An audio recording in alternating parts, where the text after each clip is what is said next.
এটাই মায়ার সংসার। বিয়ের বিষয়টা তোমার মাথায় একদম চেপে বসেছে, আর আজকে সারাদিন তুমি এটা নিয়ে থাকবে, তাই তো? হ্যাঁ, ঠিকই বলেছিস। অর্কের বিয়ে ছাড়া আমার মাথায় আর কিচ্ছু নেই। একটা কথা বলবো খালা? বল। আচ্ছা, এমন কি হতে পারে না অর্ক ভাই অন্য আরেকটা মেয়েকে ভালোবাসে? কি একটা বিদঘুটে ঝামেলা করলাম মনে হচ্ছে। কি বলে? ঝামেলা? কিসের ঝামেলা পাপা? তোমার কি শরীর ঠিকঠাক আছে তো? আমার মা বলে মুরব্বীদের সবসময় হেল্প করতে হবে। আপনার মাকে খুব ভালোবাসেন তাই না? একদম। উনি হইল আপনার বাবার ইয়ে। এই আমার বাবার ইয়ে মানে? ইয়ে মানে বুঝেন নাই? আপনার বাবার বন্ধুর মাইয়া, তাই না পা? আজ সকালে আইছে ভাইজান। ও ভালো কথা, সকালে আসছেন, কিন্তু কান্নাকাটি কেন করছেন? কামতাছে? কামতাছে কেন? ওফা, আপনি কি হাসাহাসি কামতাছেন? না। এই না কেন? আমি তো নিজের চোখে দেখলাম আপনি এখানে বসে বসে কান্না করছেন, এখন মিথ্যে কেন বলছেন? দূরও ভাইজান, আপনি কি এর থেকে কি দেখছেন? বাদ দেন তো। আজকে আপনি বাইরে যাবেন না? না রে, আজকে আর বের হবো না, শরীরটা কেমন জানি ম্যাচ ম্যাচ করছে, ভাল লাগছে না। আমার কাছে প্যারাসিটামল আছে, খাবেন? বাহ, আপনি এতগুলো কথা অনর্গল এভাবে বলতে পারেন? কি কোন না কোন ভাইজান, হে কি বুবো নাকি? কথা কইতে পারবো না কেন?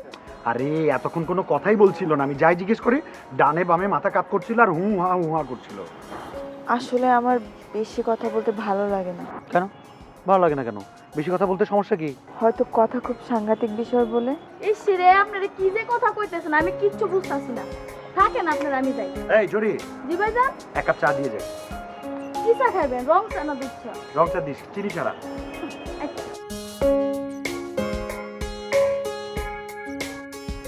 আপনার জ্বর?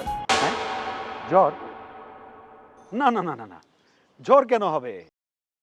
এমনি যা শরীরটা একটু ম্যাচ ম্যাচ করছে, ওই যে আলিশি হলে যা হয় আর কি। রাতে কিন্তু জ্বর আসতে পারে। আরে না না, কি বলেন, আমি অনেক স্ট্রং মানুষ, বুঝছেন, অনেক পাওয়ার, আমার অনেক জ্বর টরা কিছু আসে না। ও আচ্ছা, এই আপনি আপনি সব না ভাল লাগতেছে না, তুমি করে বলি। আচ্ছা, তোমার বাড়ি কোথায়? দিনাজপুর। দিনাজপুর? বাহ, দিনাজপুর কিন্তু খুব সুন্দর শহর। আর যদিও আমি কখনো যাইনি, বাট আই ক্যান গেস অনেক ভালো জায়গা, সুন্দর জায়গা। কি ব্যাপার, হঠাৎ খুব ঠান্ডা ঠান্ডা লাগছে কেন? ওই যে বলেছিলাম জ্বর। এখন তো তাই মনে হচ্ছে। আচ্ছা, তুমি না বলেছিলে তোমার কাছে প্যারাসিটামল আছে? দাও তো, তাড়াতাড়ি খাই। শিওর, আপনি দাঁড়ান, আমি এক্ষুনি আনছি। যাবো আর আসবো। ঠিক আছে।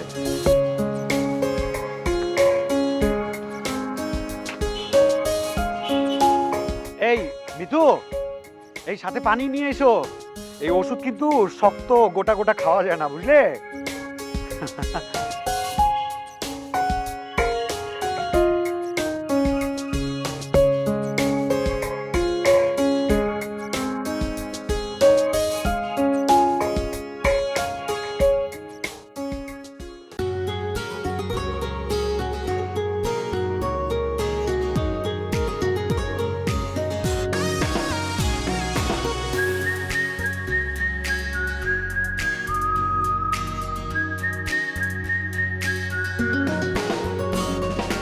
একই সাথে বেঁচে থাকা, হাসি কান্না সুখে ঢাকা। একই সাথে বেঁচে থাকা, হাসি কান্না সুখে ঢাকা। এই হলো যে সম্ভার, জয় পরাজয় ভাগাভাগি, অকারণে রাগারাগি। এটাই মায়ার সংসার, এটাই মায়ার সংসার। ইনি ইরাজউদ্দিন চৌধুরী। চৌধুরী পরিবারের সবচেয়ে বড় সন্তান তিনি। স্ত্রী ও 3 সন্তান নিয়ে ভদ্রলোকের পরিবার। ইনি ইরাজউদ্দিন চৌধুরীর সহধর্মিণী মীরা। ইনি ইরাজউদ্দিন চৌধুরীর বড় সন্তান আতিক চৌধুরী। আতিক সাহেবের স্ত্রী মিলা। আবির চৌধুরী ইরাজউদ্দিন সাহেবের মেজ ছেলে। ইনি আবির চৌধুরীর স্ত্রী লামিয়া। বিয়ের এতদিন পরেও নিজেকে সে চৌধুরী পরিবারের সাথে খাপ খাওয়াতে পারেনি। ইরাজউদ্দিন চৌধুরীর ছোট ছেলে নাম আসিফ, পড়াশোনা শেষ করে বেকার বসে আছে। জরি ইরাজউদ্দিন চৌধুরীর বাড়ির গৃহকর্মী। মিতু পলায়নরতা এই মেয়েটির নাম আপাত দৃষ্টিতে মিতু। দ্বিতীয় পরিবার রেজাউল চৌধুরী, ইনি ইরাজউদ্দিন চৌধুরী সৎ ভাই, চৌধুরী পরিবারের মেজ সন্তান। রেজাউল চৌধুরী সাহেবের একমাত্র আদরের কন্যা। ফারিয়া জীবনের একমাত্র লক্ষ্য বাবার মতোই বিচক্ষণ একজন ব্যবসায়ী হয়ে ওঠা। ইনি খায়রুল, রেজাউল চৌধুরীর একমাত্র শ্যালক। খায়রুলের স্ত্রী আমাদের কাহিনীর জটিল চরিত্র। তৃতীয় পরিবার ইলিয়াস চৌধুরী, ইনি ইরাজউদ্দিন চৌধুরী সৎ ভাই, পরিবারে সবার ছোট। সাদা চোখে ভদ্রলোককে একজন বিজনেসম্যান মনে হলেও তার কাজকর্ম আসলে অন্ধকার জগতের সঙ্গে কানেক্টেড। ইলিয়াস চৌধুরীর স্ত্রী ফারজানা সহজ মানুষ। তোরা ইলিয়াস চৌধুরী একমাত্র ছোট বোন, শহরের নামকরা প্রাইভেট ভার্সিটির স্টুডেন্ট। একমাত্র ভাইকে সেও ভালোবাসে খুব। চতুর্থ পরিবার অর্ক, পড়াশোনা শেষ করে বেকার, হন্যে হয়ে চাকরি খুঁজে বেড়াচ্ছে, কিন্তু ইট কাঠের এই নিষ্ঠুর শহরে সুবিধা করে উঠতে পারছে না। রাবেয়া অর্কের মা, ভদ্রমহিলা, সারাক্ষণ ছেলের ভবিষ্যৎ চিন্তায় অস্থির হয়ে থাকেন।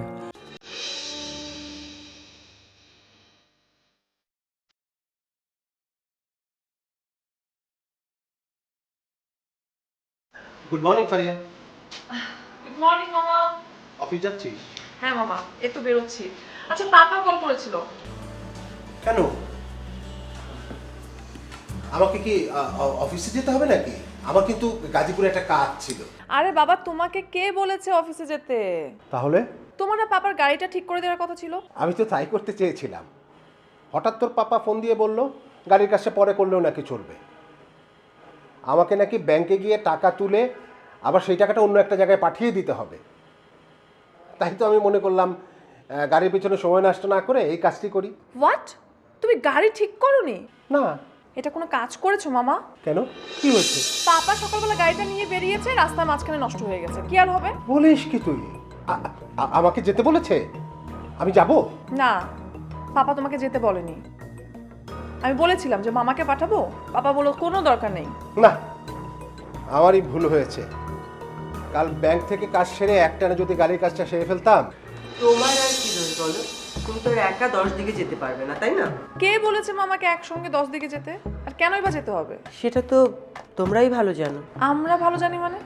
শ্যামলী, তুমি আবার কি শুরু করলে?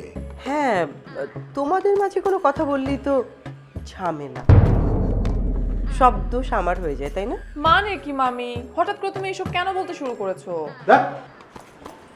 চা খাওয়ার মুডটাই নষ্ট হয়ে গেল। না না না, তোমাদের মুড নষ্ট করার কোনো দরকার নেই। তোমরা বেটার গল্প করো, আমি বরং চলে যাচ্ছি।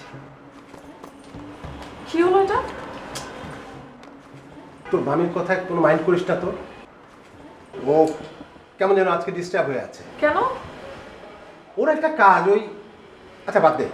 শোন, তোর সঙ্গে আমার একটু কথা ছিল, দেখি অফিসে বলবো নাকি? আমার মনে হয় যে কাজের কথা অফিসে বলাই বেটার। আমি এখন যাই। বাবা যেহেতু বারবার কল করছে, তো আমি ওদিকটা দেখি, তুমি আসো, ঠিক আছে? গেলাম মামা।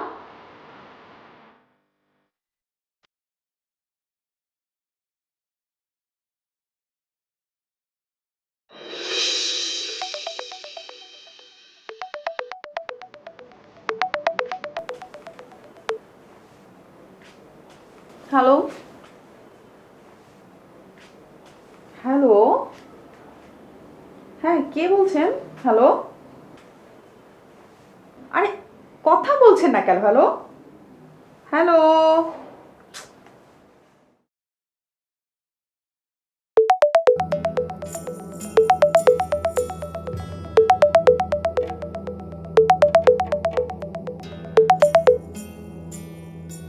হ্যালো,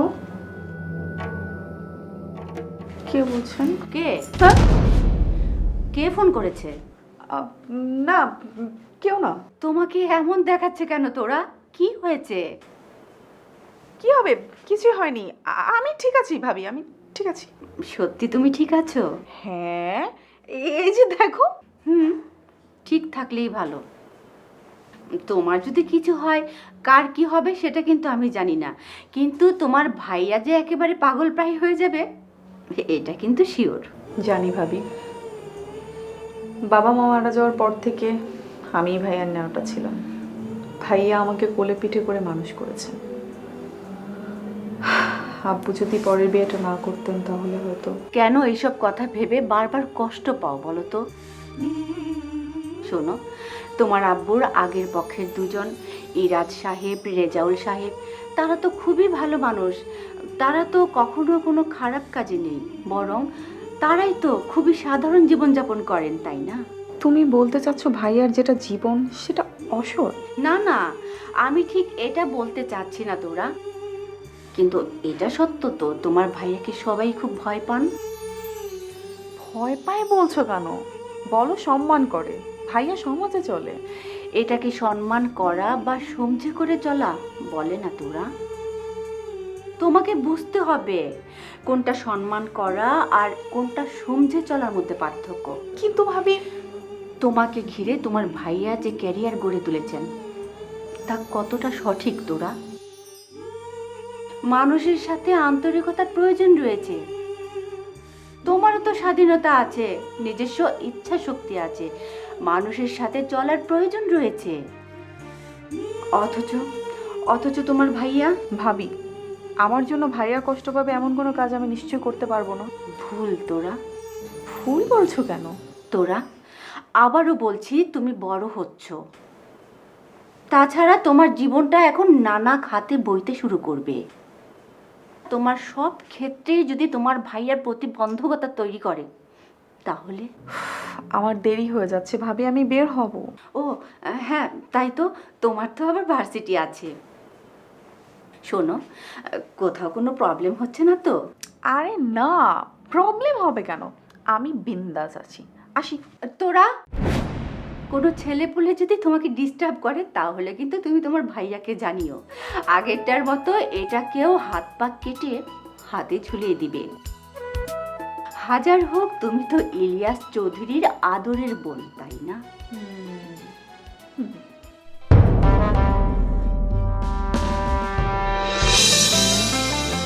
শোনো, বলো। আর এখানে একটা এনভেলপ রেখেছিলাম, কেন বুঝতে পারছি না। তোমাকে একটা কথা বলবো। বলো। এভাবে আর কতদিন? আমি কিন্তু কিচ্ছু বুঝতে পারছি না। আমিও তো বুঝতে পারছি না। আরে ইনভেলপটা এখানে রেখেছিলাম, আমি গতকালকে রাতে আমি নিজের হাতে রাখছি, বাট এখন খুঁজে পাচ্ছি না। আবির, আমি ইনভেলপের কথা বলছি না। কিন্তু আমি ইনভেলপের কথা বলছি। রাতে আমি নিজের হাতে রেখেছি, এখন কি তালাপালা হয়েছে যে উড়ে যাবে? ওটা আছে, আমার কাছে আছে, আমি রেখে দিয়েছি। আল্লাহ বাঁচাইছে। আরে আমি তো সারাটা ঘর তছনছ করে ফেলতেছি খুঁজতে খুঁজতে, মানে ভাবলাম তো হারিয়ে গেল কিনা। এটা আগে বলবা না তুমি? ইস, আচ্ছা ওটার ভিতরে নতুন ব্যাংকের একটা চেক ছিল, ওটা দেখেছো? হ্যাঁ, দেখেছি। থ্যাঙ্কস গড, খুব চিন্তা করেছিলাম। আচ্ছা কি হয়েছে তোমার বলো তো? মানে সকাল থেকেই দেখছি তোমার মন খারাপ, শরীর টরীর ঠিক আছে? এই জ্বরটা আসেনি তো? আমার ভালো মন্দ দেখার সময় কি আদৌ তোমার আছে? এটা কি তোমার নজরে আসে কখনো? এটা তুমি কি বললে? হ্যাঁ, 10টা না 20টা না, একটা মাত্র বউ আমার। তোমার ভালো মন্দ না থেকে অন্য কারো ভালো মন্দ আমার চোখে আসবে বলো? তোমার আর বলতে হবে না। তোমার যত আদর, ভালোবাসা, সোহাগ সব তো মুখে মুখে। সেই কবে থেকে তোমাকে একটা রিকোয়েস্ট করছি, কোনোভাবেই তুমি কান খুলছো না। রিকোয়েস্ট না? ঠিক আছে, এবার কান খাড়া করে রাখলাম, বলো কি কি বলতে চাও? রিকোয়েস্টটাকে শুনি, আমি সব পালন করবো, বলো। আবির, আমি এভাবে থাকতে পারছি না। কেন, কি হয়েছে? মানে প্রবলেমটা কোথায়? প্রবলেম কি মানে? এক বাড়িতে এতগুলো মানুষ, এগুলো মেয়েরই ব্যাপার, তুমি বুঝবা না। আচ্ছা তুমি এখানে অনেকগুলো মেয়ে কোথা দেখলে? মেয়ে বলতে গেলে তো ভাবি, মা, এর দুজনে, তার তো কেউ নেই।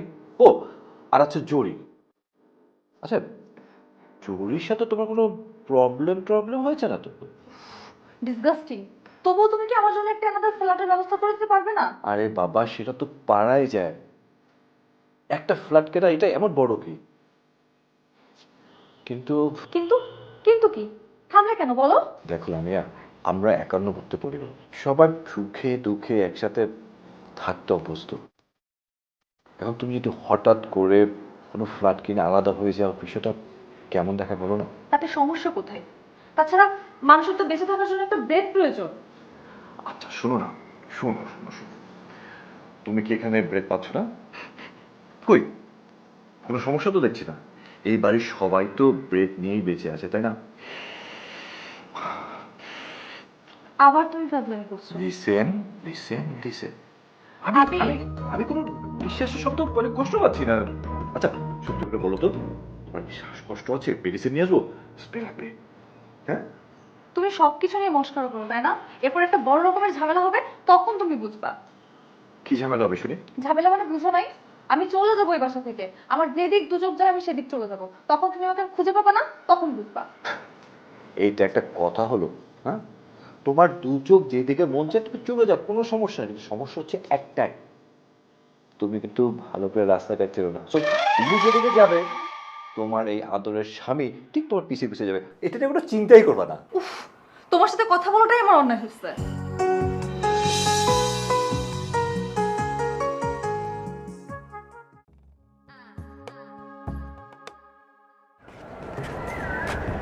দেখো, তোমার সাথে আমার কিছু কথা আছে।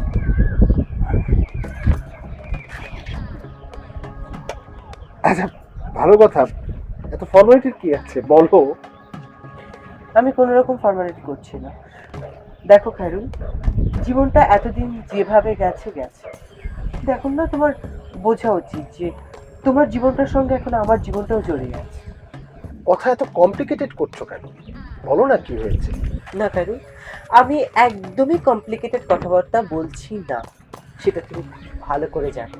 তবে হ্যাঁ, তুমি যদি কোনোভাবে মানতেই না চাও বা শুনতে না চাও, সেটা তোমার একান্ত ব্যক্তিগত ব্যাপার। তোমার কোন কথাকে আমি গুরুত্ব দেইনি সেটা কি কখনো ঘটেছে বলো? কেন আলগা কথা বলছো? আমি জানি তুমি আমাকে কতটা গুরুত্ব দাও বা কতটা গুরুত্ব দিয়ে থাকো। দেখো, এখন কিন্তু তুমি আমাকে ঠিকই মিথ্যে আরোপ দিচ্ছ। আচ্ছা, তুমি কি এমন কোনো প্রমাণ দিতে পারবে যে আমি তোমাকে গুরুত্ব দিচ্ছি না? আব্বা তোমাকে কতদিন ধরে দেখা করতে বলছেন, কিন্তু তুমি বারবার সেটাকে এড়িয়ে যাচ্ছ কেন? হ্যাঁ, আমি এড়িয়ে যাচ্ছি, ইচ্ছাকৃতই এড়িয়ে যাচ্ছি। আমি জানি আব্বা কি কারণে আমাকে দেখা করতে বলছে। দেখো, আমি বা আমরা এখন কিন্তু যথেষ্ট স্বাবলম্বী। আচ্ছা, সো আপাতত আব্বার ওই হেল্পটুকু আমাদের এখন দরকার নেই, কি বলো? তুমি কোন ভুলে মনে করছো যে তোমার দিন এভাবেই চলে যাবে? মোটেই না শ্যামলী, তুমি বোধহয় শব্দ চয়নে কিছুটা ভুল করছো। আচ্ছা, কেউ কাউকে আমরা কিন্তু দয়া করছি না।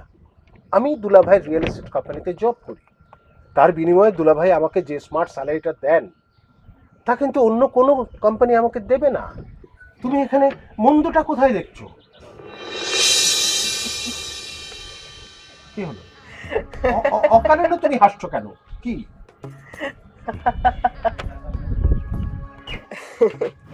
তোমার সমস্যাটা কি জানো খায়রুল?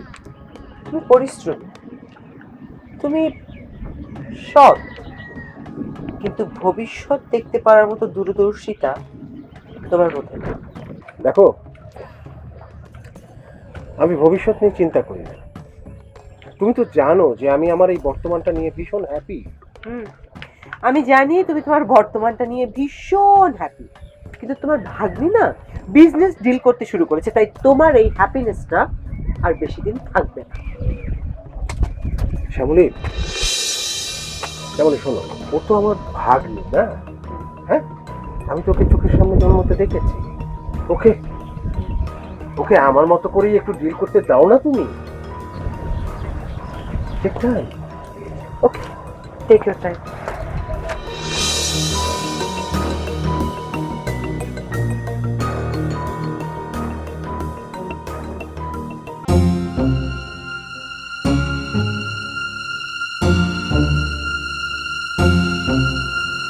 বুঝলাম না কি ব্যাপার মীরা?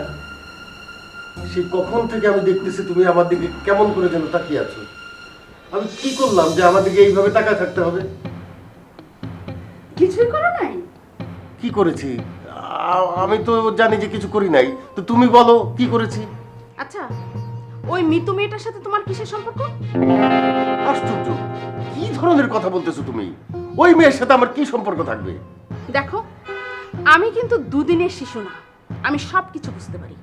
তোমার মনে ওই মেয়েকে নিয়ে যদি কোনো রকমের কোনো পরিকল্পনা থেকে থাকে তাহলে আমাকে পরিষ্কার করে বলো, তা না হলে কিন্তু আমি এই বাড়িতে পুরো আগুন লাগিয়ে দেবো। ইয়া আল্লাহ, তুমি কি বলতেছো এসব? তোমার কি মাথা খারাপ হয়ে গেছে?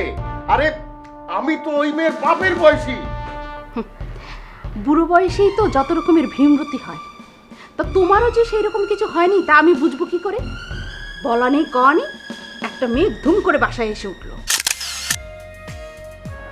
আজকে একটা ঘটনা ঘটেছে, বুঝলে? ঘটনা? কি ঘটনা? এই ঘটনার সাথে তুমি নাটক বা সিনেমার একটা মিল খুঁজে পাবে। নাটক কিংবা সিনেমা? শুধু ছোট বোন? না ম্যাডাম, অনেক আদরের ছোট বোন। সুতরাং বস কোনো আদেশ করলে সেটা বসের ছোট বোন কিভাবে দেখে সেটা আপনাদের ভাবতে হবে কিন্তু। পিস্তলটা নামান, আমি কথা বলতেছি। নামান নামান। তাই বলে তুমি আমার সাথে এরকম বিশ্বাসঘাতকতা করতে পারলে? আবির, আমার মধ্যে কি এমন কমতি আছে যে তুমি আরেকটা মেয়ের সাথে? না না না না না না ভাই, ভাবির কিন্তু কোনো কিছু কমতি নাই। এত সুন্দর একটা ফিটফাট ভাবি, আর তুমি ভাবিরে বাদ দিয়ে অন্যদিকে কোন নজর দাও, এটা কি ঠিক?